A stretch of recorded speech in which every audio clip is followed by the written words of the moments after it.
Welcome to VELNORA SLEEP, where peaceful nights meet effortless comfort. Experience the art of deep relaxation with our premium sleep essentials, designed to calm your mind and elevate your rest. Tonight, we're exploring the complete rise and eventual fall of ancient Egypt. Not the dramatic movie version where everyone is constantly building pyramids while mysterious music plays in the background. The real version, a civilization that lasted for over 3,000 years, somehow survived countless political disasters, family arguments, foreign invasions, and more royal ego than anyone could reasonably fit into one desert. As always, this isn't a race. We're simply floating downstream through history together. No need to memorize names or dates. If you fall asleep somewhere around the Old Kingdom, that's perfectly acceptable. Ancient Egyptians themselves appreciated a good nap, probably, at least after spending all day hauling limestone. So take a slow breath. And let's begin where almost every Egyptian story begins, with a river.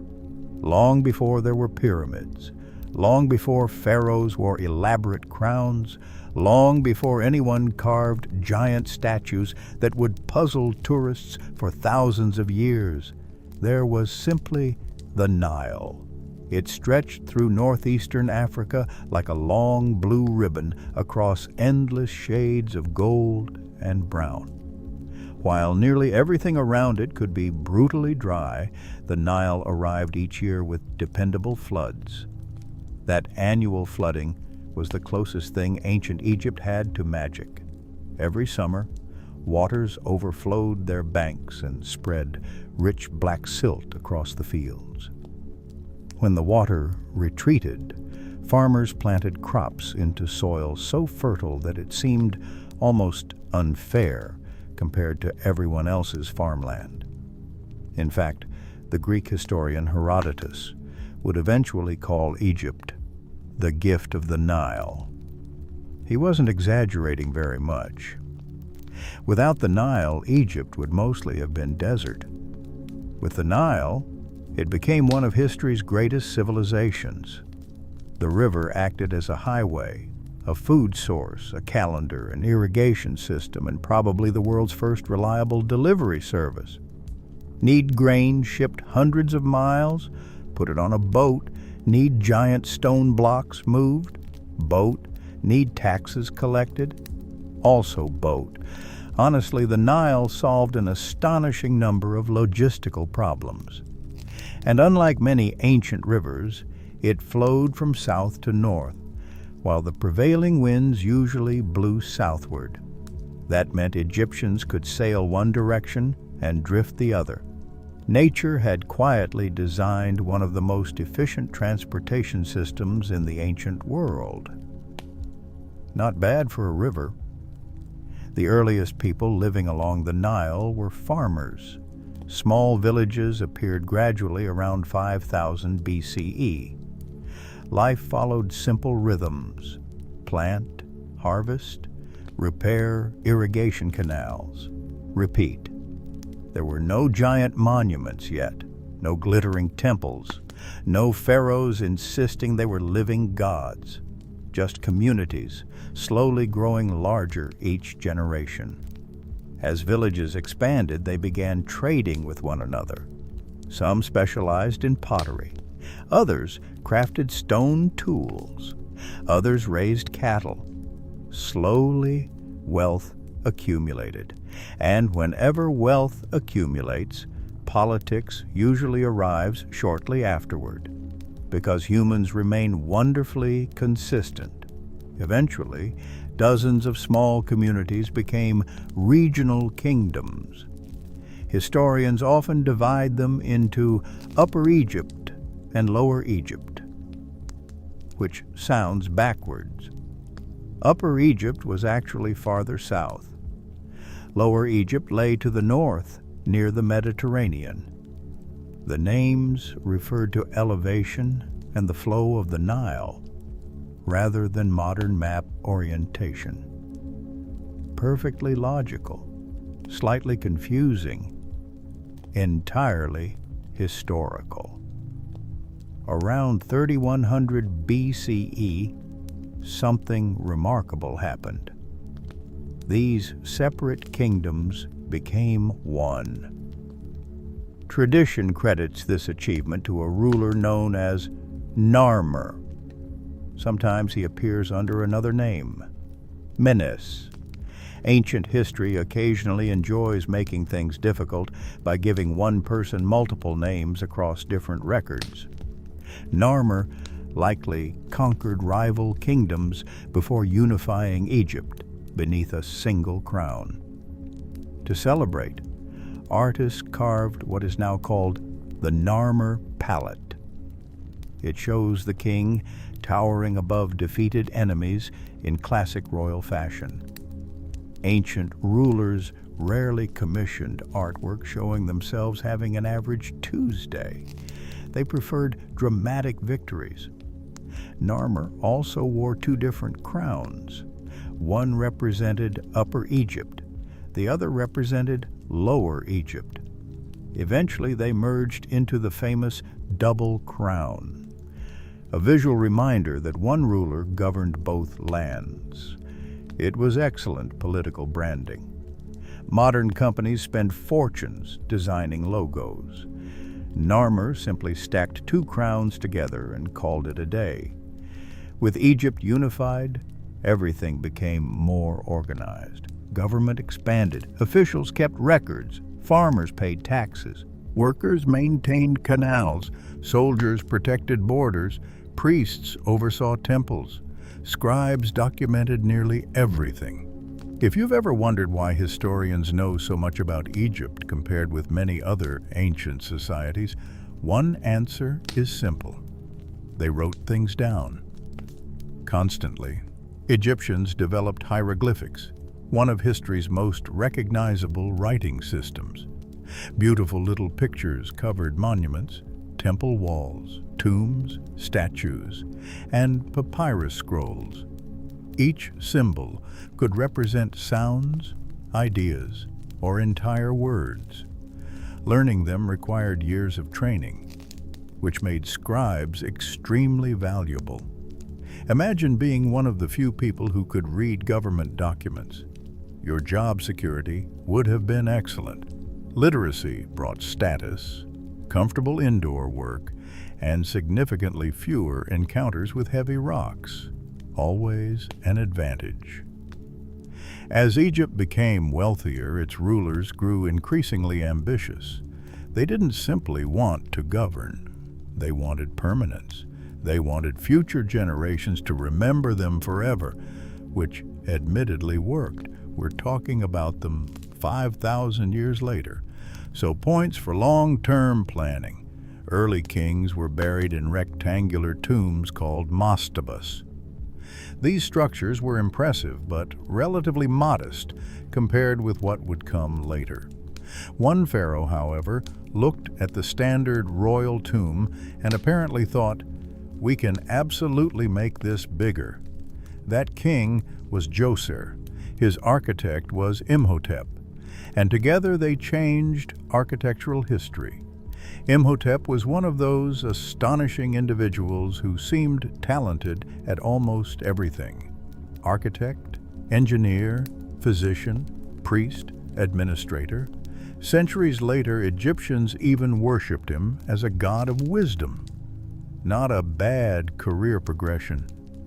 His greatest achievement was designing the step pyramid at Saqqara. Instead of building one mastaba, he stacked several on top of one another. The result resembled a giant staircase climbing toward the sky. It became the world's first monumental stone building. That single project transformed construction forever. Before then, many large buildings relied heavily on mud brick. Stone changed everything. It lasted longer, looked more impressive, and made future archaeologists extremely happy, though perhaps less happy while trying to excavate it. The step pyramid inspired an architectural competition. Every pharaoh wanted something grander than the last. Royal ambition became measured partly in limestone. Eventually, this reached its logical conclusion. The pyramids at Giza. King Khufu commissioned the largest. For thousands of years, it remained the tallest human-made structure on Earth. Imagine that. A monument completed around 2560 BCE held the world height record until medieval cathedrals finally surpassed it. That's an extraordinarily long reign for any building. Modern skyscrapers seem almost impatient by comparison. Contrary to popular myths, the pyramids were not built by vast armies of slaves whipped endlessly beneath the blazing sun. Evidence suggests skilled laborers, seasonal workers, craftsmen, engineers, and farmers worked on these projects. Many farmers actually participated during the Nile flood season. Their fields lay underwater anyway, so they earned food and wages by helping build royal monuments. Entire communities supported these enormous projects. Workers received bread, beer, fish, onions, medical care, housing. It wasn't exactly luxury accommodation, but it also wasn't the cinematic version involving endless chains. Sometimes reality proves more interesting than mythology. The Great Pyramid required astonishing organization. Stone blocks weighed several tons each. Quarries supplied limestone and granite. Boats transported materials. Supervisors coordinated thousands of workers. Surveyors aligned the structure with remarkable precision.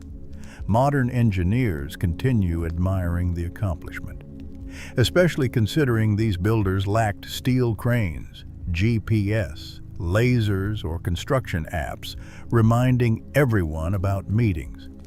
They mostly relied upon mathematics, teamwork, planning, and incredible patience. Patience, it turns out, can accomplish remarkable things. While pharaohs built gigantic monuments, ordinary Egyptians lived surprisingly structured lives. Most people farmed. Their year revolved around 3 seasons: flooding, planting, harvesting. Families lived in mud brick houses. Children played games. People brewed beer. Yes, beer. It was safer than many water sources and formed an ordinary part of daily diets. Workers often received beer as payment. Imagine explaining that payroll system today. Congratulations on your excellent performance this month. Here's your bread and several jars of beer. Honestly, morale might improve. Egyptians loved order. The concept of ma'at represented truth, balance, justice, and harmony. Maintaining ma'at became the pharaoh's central responsibility. If floods failed, if famine struck, if enemies invaded, people often viewed these disasters as signs cosmic balance had weakened. Being king therefore involved more than politics. It carried religious significance. The pharaoh wasn't merely governing. He was helping keep the universe functioning correctly. No pressure, just the entire cosmos depending on your administrative skills. Religion touched every aspect of Egyptian life. Hundreds of gods filled their world. Ra sailed across the sky each day. Osiris ruled the afterlife. Isis embodied motherhood and magic. Horus watched over kingship. Anubis guided the dead. Each city developed favorite deities. Temples accumulated wealth. Priests managed rituals. Festivals brought communities together. Religion wasn't something people visited once a week. It surrounded daily existence. Morning until night, birth until death, everything connected. And speaking of death, ancient Egyptians thought about it quite a lot. Not in a gloomy way, more in an organized way. Death represented transition rather than ending. If the body remained preserved, if proper rituals occurred, if suitable offerings continued, then the soul could enjoy eternal life. Hence, mummification, which sounds slightly alarming at first, but reflected deep religious beliefs rather than morbid curiosity. Specialists carefully removed internal organs, dried the body using natron salt, wrapped everything in linen, placed protective amulets among the bandages. Finally, the mummy rested inside beautifully decorated coffins. The process could take around 70 days. Quite thorough. Ancient Egyptians did very little halfway. Tombs became miniature homes for eternity. Furniture accompanied the dead, jewelry, food, clothing, games, statues, sometimes boats. Paintings showed scenes of daily life continuing forever. It was essentially packing for an extremely long vacation, one from which no return ticket was expected.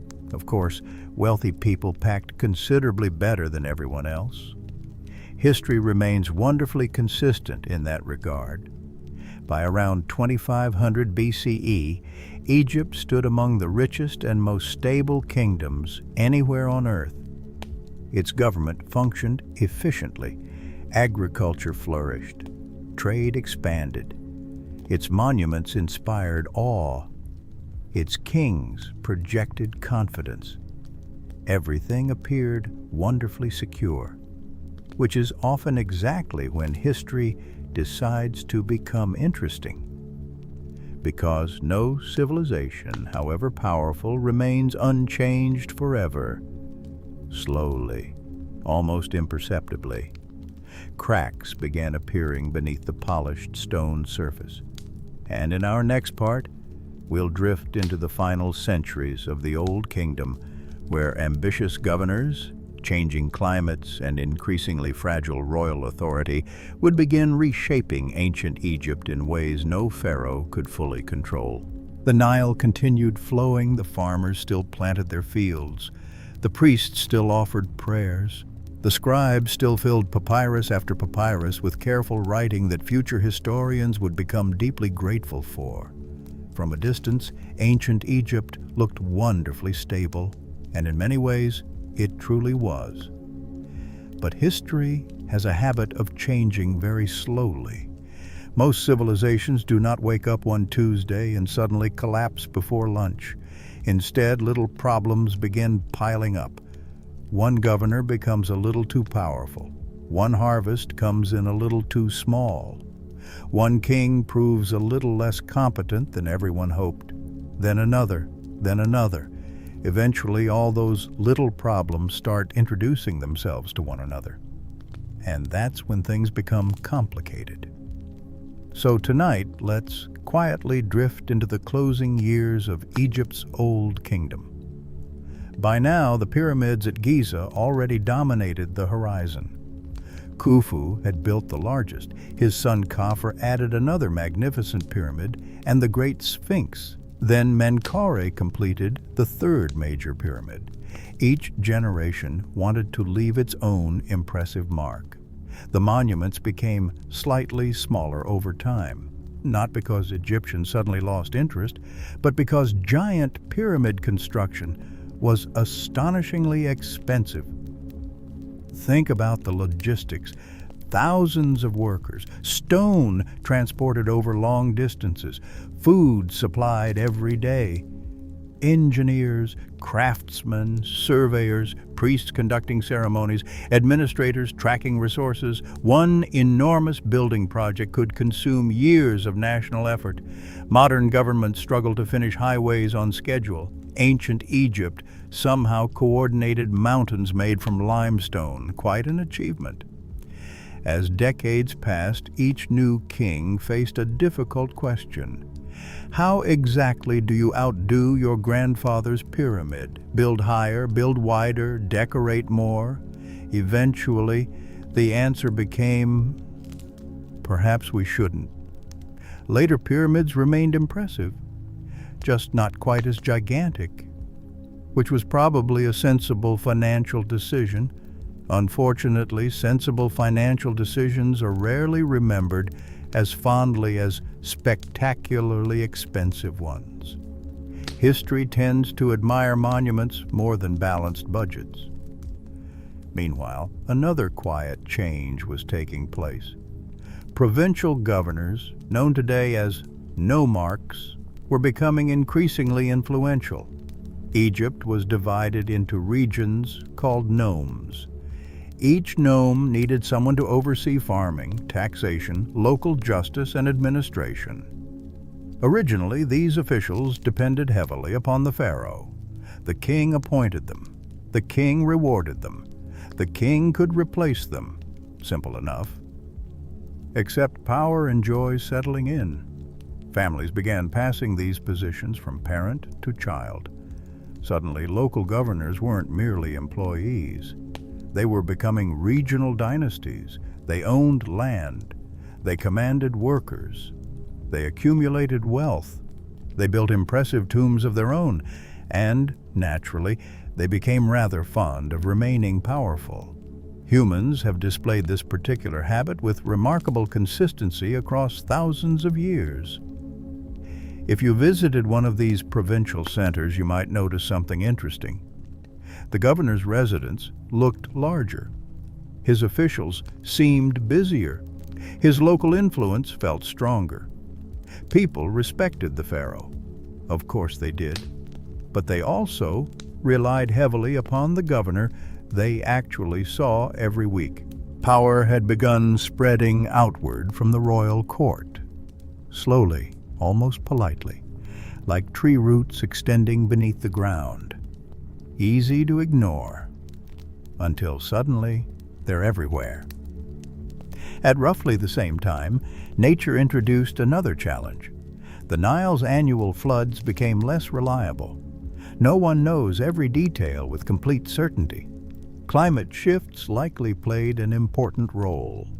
Lower floods meant thinner layers of fertile soil, smaller harvests, less grain, more hunger. A civilization built upon predictable flooding suddenly discovered that nature enjoys writing its own schedule, which, unfortunately, cannot be negotiated, no matter how many priests offer prayers. Imagine being an Egyptian farmer. For years, perhaps generations, your family had expected the river to rise. It always had. The flood came. The fields flourished. Life continued. Then one year, the water doesn't reach as far. The harvest shrinks. You hope next year will be better. Instead, another disappointing flood arrives. Now taxes still need paying. Your family still needs feeding. The governor still expects grain. Life becomes considerably more stressful. And none of it happened because anyone made one terrible decision. Sometimes history simply collides with weather. Ancient records begin mentioning famine, not everywhere, not constantly, but enough to suggest genuine hardship. Later inscriptions even describe desperate conditions. One local governor proudly claimed he fed starving people during difficult years. Naturally, he also made sure this accomplishment was carved into stone, because if you're going to perform public service, future generations should definitely hear about it. preferably forever. As resources became scarcer, the authority of the pharaoh weakened. After all, the king's central responsibility was maintaining ma'at, balance, harmony, order. If crops failed repeatedly, people inevitably wondered why. Was the king losing divine favor? Were the gods displeased? Was something fundamentally changing? Ancient people asked surprisingly familiar questions whenever difficult times arrived.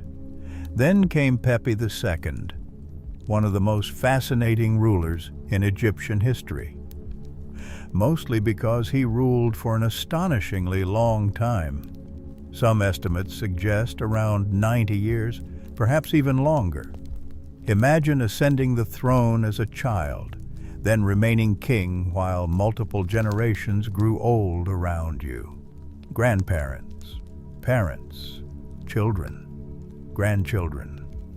Entire careers began and ended beneath the same ruler. That sort of stability sounds wonderful, until you remember one unavoidable fact. Eventually, everyone around the king changes. Experienced officials retire. Trusted advisors die. Regional governors become entrenched. Power shifts quietly beneath an aging monarch. A very long reign sometimes creates unexpected problems, especially when succession grows uncertain. By the end of Pepi II's life, central authority had weakened dramatically. Exactly how much remains debated. History from this period becomes slightly foggy. Records grow thinner. Monuments become fewer. The confident certainty of earlier centuries fades. It feels as though Egypt itself has become tired, not defeated, simply exhausted. Like someone who spent centuries carrying enormous stones and finally sat down for a very long rest. Entire civilizations occasionally need those. Eventually, the Old Kingdom came to an end. Not with one dramatic battle, not with one catastrophic invasion. Not because aliens stopped helping build pyramids, no. Those theories remain wonderfully imaginative. Reality proved far quieter. Political fragmentation, economic strain, environmental challenges, regional independence, each factor gently pushing against the others, until the great centralized kingdom slowly loosened apart. Historians call the next era the First Intermediate Period. The name sounds rather clinical, as though Egypt simply paused for administrative updates. Reality was considerably messier. Instead of one dominant king exercising clear authority, several rulers competed for legitimacy. Different cities claimed leadership. Different families declared themselves rightful rulers. Upper Egypt and Lower Egypt no longer moved together quite so smoothly. Imagine a company whose headquarters suddenly loses control while regional offices begin making their own decisions. Multiply that by an entire civilization. Remove email, add donkeys. Communication becomes somewhat slower. Yet here's something wonderfully surprising. Egypt did not disappear. Far from it. Villages continued farming. Children still played. Craftsmen still carved statues. Priests still performed ceremonies. People still married, worked, argued, celebrated festivals. History often describes collapse as though daily life instantly vanished. Usually it doesn't. Most ordinary people simply continue living because someone still has to bake bread tomorrow morning. Civilizations may reorganize. Families still need breakfast. Local rulers became patrons of art. Provincial tombs grew increasingly elaborate. Instead of every magnificent monument appearing near the royal capital, impressive works spread throughout Egypt. Ironically, weaker central government allowed regional cultures greater visibility. History enjoys these little contradictions. Lose one form of power, gain another. Literature also began changing. Some surviving texts express uncertainty, reflection, even pessimism. Writers questioned order, justice, leadership, whether society still functioned properly. These works provide rare emotional glimpses into ancient minds. Across 4,000 years, people still worried about government competence. Some conversations truly are timeless.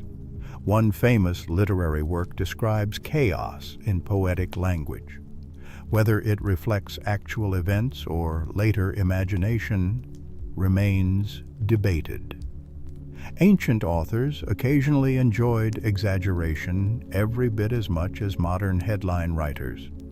Still, such texts reveal something important. People remembered this era as difficult. Memory itself became part of history. Far to the south, however, a city called Thebes was quietly growing stronger. Its rulers watched the divided kingdom carefully, patiently. They expanded influence, built alliances, strengthened armies. They did not immediately restore Egypt. They prepared. Sometimes the most successful leaders are those willing to wait, which sounds peaceful, until you realize they're usually waiting for precisely the right opportunity. One Theban ruler after another extended authority farther north, gradually, methodically. Eventually, a king named Mentuhotep II accomplished what had once seemed impossible. He reunited Egypt again. The country that had drifted apart slowly came back together beneath one crown. The reunification marked the beginning of what historians call the Middle Kingdom. Many scholars consider it one of Egypt's greatest periods. Stable government returned, trade expanded, art flourished, literature blossomed, confidence slowly reappeared. Not identical to before. History almost never repeats itself quite that neatly, but recognizable, comforting, hopeful. The pyramids still stood, weathered already by time, silent reminders of an earlier age. New rulers admired them, respected them, perhaps even felt slightly intimidated by them. Imagine beginning your reign while your ancestors had already constructed some of humanity's greatest buildings. Career expectations were rather high. Instead of trying to surpass Giza, Middle Kingdom kings often invested energy elsewhere. Fortresses, temples, canals, administrative reforms, defense, diplomacy. They focused less on impossible monuments and more on making Egypt function efficiently. It wasn't quite as visually dramatic. But governments generally benefit from functioning, even if tourists thousands of years later become slightly less excited about tax administration than pyramids. As Egypt entered this new chapter, optimism cautiously returned. Fields once again produced abundant harvests. Trade reached distant lands. Gold arrived from Nubia. Luxury goods flowed through expanding networks. The kingdom appeared healthy, balanced, almost serene, which, as history gently reminds us again and again, never lasts forever. Because beyond Egypt's borders, new peoples were moving, New kingdoms were rising. New opportunities and new challenges were slowly approaching the Nile. And in the next part of our journey, we'll quietly float into Egypt's magnificent Middle Kingdom, where prosperity returned, powerful queens emerged, ambitious engineering projects transformed the landscape, and unexpected visitors from the northeast would eventually change Egyptian history forever. The sun rose over the Nile, just as it always had. Farmers walked toward their fields before the morning heat settled over the valley. Fishing boats drifted quietly across the water. Temple priests greeted the first light. Children chased one another through narrow village streets. The rhythm of Egypt returned. Not overnight. History almost never works that way. But slowly enough that many people probably didn't notice life becoming more stable until one day they realized the harvest had been good for several years in a row. Sometimes civilizations heal quietly. No grand speeches, no dramatic celebrations, just thousands of ordinary mornings that slowly become easier. And honestly, that's one of history's most comforting patterns. When Mentuhotep II reunited Egypt around 2055 BCE, he inherited a country that needed far more than a new king. It needed confidence. For generations, people had lived through political division, regional rivalries, uncertain leadership. Now the kingdom had another chance. Mentuhotep ruled from Thebes, a city that would become increasingly important throughout Egyptian history. Thebes wasn't the oldest city, nor the largest, but it possessed something every successful capital eventually develops: momentum. Government officials gathered there. Priests built temples there. Artists found work there. Merchants arrived with goods from distant lands. Little by little, Thebes transformed into the beating heart of a reunited Egypt. Mentuhotep himself understood something rather important. Winning a kingdom and holding a kingdom are two completely different jobs. Conquering rivals takes soldiers. Keeping everyone peaceful afterward takes administrators, and probably a great deal of patience. So he strengthened government institutions, restored royal authority, reconnected provinces that had spent decades acting independently. It wasn't glamorous work, no giant pyramids, no legendary battles carved dramatically into every available wall, just careful administration. Sometimes the most impressive leaders are remembered not because they shouted the loudest, but because they quietly fixed problems before they became disasters. After Mentuhotep came several capable rulers who continued rebuilding Egypt. Among the most successful was Amenemhat I. Now, if you've noticed Egyptian royal names beginning to sound wonderfully similar, you're not alone. There are Amenemhats. There are Senusrets. There are Thutmoses. Eventually, historians developed numbering systems simply to keep everyone organized. Otherwise, conversations would become surprisingly confusing. No, not that Amenemhat. The other one, the first one. Oh, history occasionally resembles an enormous family reunion where everyone insists on naming their children after grandpa. Amenemhat I made a bold decision. He moved the royal capital farther north. Not all the way back to Memphis, but close enough to improve communication between Upper and Lower Egypt. It was a strategic choice. The king wanted easier access to both halves of the kingdom. Good geography often produces good government, or at least slightly less inconvenient government. He also introduced another interesting idea: co-regency. Instead of waiting until one king died before another took over, a reigning pharaoh could appoint his son as co-ruler. Father and son governed together. The transition became smoother. Experience passed directly from one generation to the next. It's rather like training your replacement before retirement. Simple, practical, remarkably modern. Of course, this only worked if father and son actually liked each other. Royal families weren't always famous for harmonious relationships. The Middle Kingdom gradually became one of Egypt's golden ages. Trade expanded dramatically.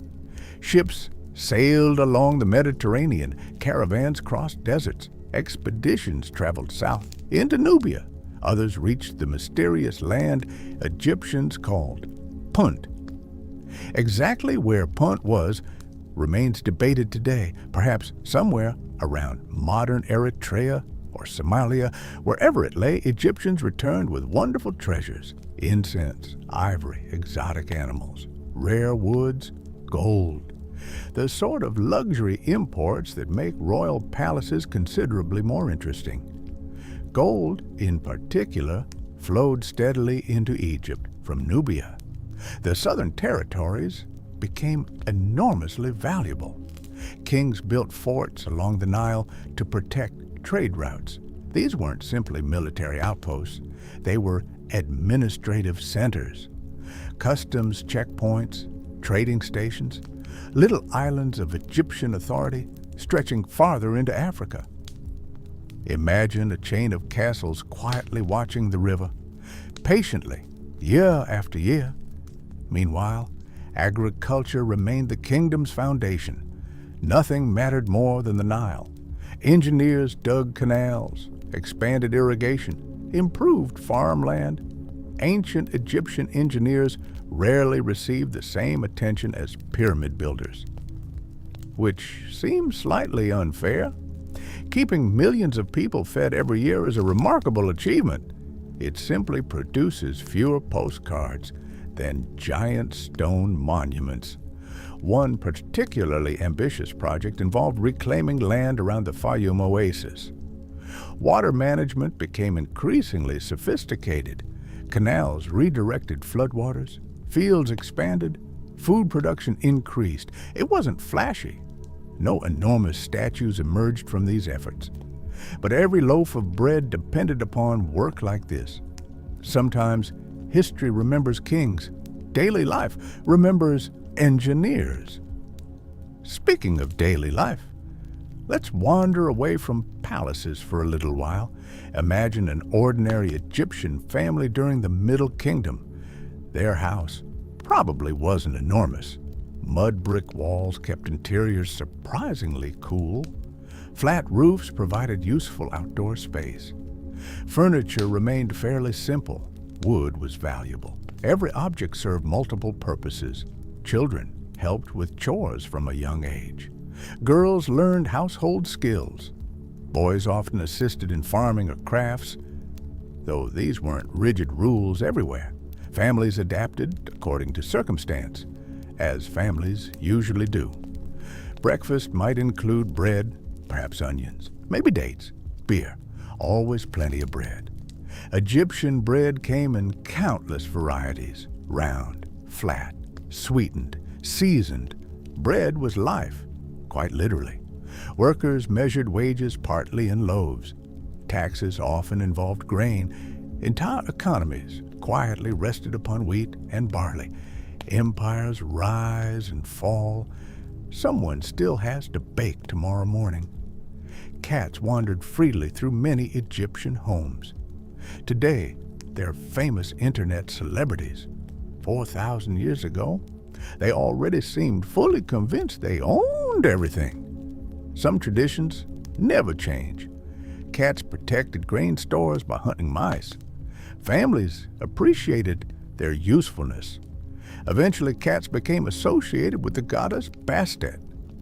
Killing one even accidentally, could bring severe punishment. Quite an impressive career for an animal that mostly enjoyed sleeping in sunny places. Although, to be fair, modern cats appear equally confident about their importance. Dogs also lived with Egyptian families. Monkeys occasionally appeared. Birds, even gazelles. The wealthy collected unusual animals as pets. Apparently, humanity discovered the joy of saying, "Look what I brought home," very early indeed. Education remained limited. Most children never learned reading or writing. Scribes formed a small, highly respected class. Training lasted years. Students copied texts endlessly. Practice, correction, practice again. The handwriting had to be beautiful, accurate, professional. No messy margins, no mysterious coffee stains. Papyrus was far too valuable for carelessness. Ancient school exercises occasionally survived. Teachers weren't much different from today's instructors. They encouraged discipline, hard work, careful study. One surviving text essentially tells students that becoming a scribe beats almost every other profession because everyone else's jobs are exhausting. The fisherman gets wet. The farmer works endlessly. The soldier risks his life. The stonemason lifts impossible weights. Meanwhile, the scribe sits indoors with clean hands. Honestly, it's a fairly convincing advertisement. Literature blossomed during the Middle Kingdom. Stories became richer, characters more complex. Writers explored emotions, adventure, wisdom, even doubt. One famous tale follows a court official named Sinuhe. After political turmoil, he flees Egypt, lives abroad for years, eventually longs to return home. The story isn't merely about travel, it's about belonging, identity, the comfort of familiar places, themes that remain surprisingly relatable after 4,000 years. Good storytelling ages remarkably well. Religion also evolved. The cult of Osiris grew increasingly popular. Earlier, beliefs emphasized the pharaoh's special relationship with the gods. Now, ordinary people felt stronger personal connections to the afterlife. More Egyptians believed they too could enjoy eternal life, not just kings. It was, in a sense, a quiet democratization of eternity. Rather generous, really. Burial customs reflected these changing beliefs. The wealthy still commissioned elaborate tombs, but funerary texts expanded beyond royal use. What had once been exclusive slowly became more accessible. Religious ideas have a curious habit of spreading outward over time. First, the palace, then the nobility. Eventually, everyone wants a copy. One remarkable ruler deserves special attention. A woman named Sobek-Neferu. She became one of Egypt's earliest confirmed female pharaohs. Not queen, not regent, pharaoh. She adopted royal symbols, governed officially, issued monuments. Although her reign lasted only a few years, it demonstrated something fascinating. Egyptian society, while certainly dominated by men, could occasionally accept a woman as sovereign under the right circumstances. Not common, but possible. History often proves more flexible than stereotypes suggest. Unfortunately, Sobek-Neferu died without a clear heir, and once again, succession became complicated. History sighs quietly whenever succession becomes complicated, because experience suggests complications rarely remain small for long. The strong dynasty that had rebuilt Egypt slowly weakened. Kings ruled for shorter periods. Authority became less certain. Government remained functional, just slightly less confident than before. Think of a beautifully constructed house developing tiny cracks. Nothing immediately collapses. But careful observers begin paying attention. Beyond Egypt's northeastern frontier, meanwhile, small groups of people continued arriving from Western Asia. Many came peacefully: merchants, craftsmen, herders, families searching for opportunity. Egypt had always attracted immigrants. Its fertile land was difficult to ignore. Most newcomers blended gradually into Egyptian society. They learned the language, adopted customs, started businesses, raised children. Entire generations grew up considering Egypt home. Nothing particularly dramatic about that. Simply ordinary migration, a story as old as civilization itself. But over many decades, these immigrant communities became larger, more prosperous, better connected, especially in the eastern Nile Delta. No one imagined they were quietly laying foundations for one of the greatest political transformations in Egyptian history. Because history rarely announces its future plans in advance. If it did, everyone would prepare much better. For now, however, Egypt still enjoyed peace. Its temples flourished, its farmers harvested abundant crops, its artists carved elegant statues with serene expressions that somehow make everyone appear permanently relaxed. Perhaps they knew something we don't. Or perhaps sitting motionless for sculpture simply encourages calm. Either way, the Middle Kingdom stands as one of ancient Egypt's finest recoveries. A civilization that stumbled stood back up and quietly reminded the ancient world why the Nile remained one of history's greatest gifts. But beyond the eastern deserts, new powers were gathering, new technologies were appearing, and soon Egypt would meet unfamiliar rulers who brought horses, chariots, and ideas that would change the kingdom forever.